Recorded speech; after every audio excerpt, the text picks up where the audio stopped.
Welcome back everyone to the land of Aldera, home to Aetherfall. I'm Brian, and today we'll discuss the good, the bad, and the ugly. The different alternate endings to Aetherfall's main campaign. We've gone in detail, 12 episodes of detail that is, over the standard ending to the game, which has you uniting a post-apocalyptic Aldera into a nation capable of defeating a daunting robot army. Now we've got not one, not two, but 3 alternate endings for you to explore. So without further ado, let's dive into the alternate endings to Aetherfall's campaign. We start off with the construct ending, where if you choose to side with the constructs before the Battle of Andertown, or switch sides at any point between now and the Battle for Nomani, you'll go through many of the same quests and missions, just under the Order of the Omen. You'll work your way up from cautious liability all the way to second in command, falling only below the authority of the Omen itself. However, you'll be almost instantly hated by any towns that side with Aldera, and will have to kill Connery, Theo, and any other allies you can't convince to side with you. Once defeating the final defenses at the quest The Last Stand, the constructs will fully take over the island and anoint you as the acting lord, though you'll still have to answer to the Omen. Once completed, you'll have the respect from robots and a great fear and or hatred from humans. Next, we move on to the violent ending.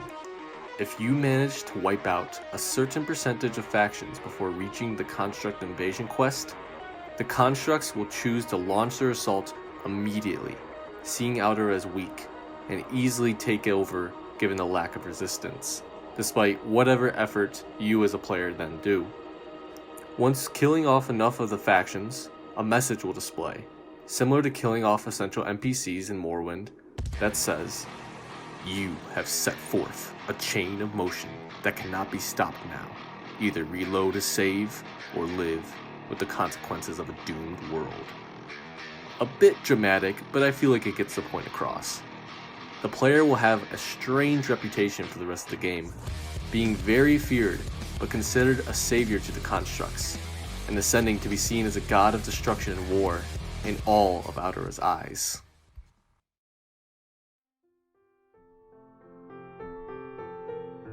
Finally, we have the good ending. After you initially enter Nomani and are tested to see your hex, a timer starts. If you do enough quests, and enough time passes before returning to Andertown, for example you do at least 5 major quest lines and wait an in-game month, a Nomani scout will reach out to you, explaining that a cure has been found for the hex. Using this on yourself and your companion, you're now free of robot spying. If you wish to cure the other unknowns, you can't just return with the cure, as the constructs would figure out what's going on during the administration of the cure, and kill the unknowns before it can be finished. This will be mentioned as such by the Nomanian scout. No, instead you'll have to do 2 things. First, acquire enough antidotes for the unknowns, and second, gather up enough people to administer the cure to every unknown simultaneously. Completing these steps will save the life of every unknown, including Luna, Rex, Yoni, and Aurora.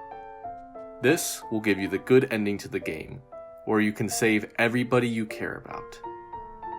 And those will conclude the 3 additional endings available for players in Aetherfall. However, let's be real, different endings are awesome, and I want to hear all your ideas for what unique ways to conclude the game we could actually do. As usual, make sure to give this video a like if you enjoyed it, and comment what you'd want in an alternate ending of your own. This has been Brian, and I hope to see you all in the next video. Bye for now.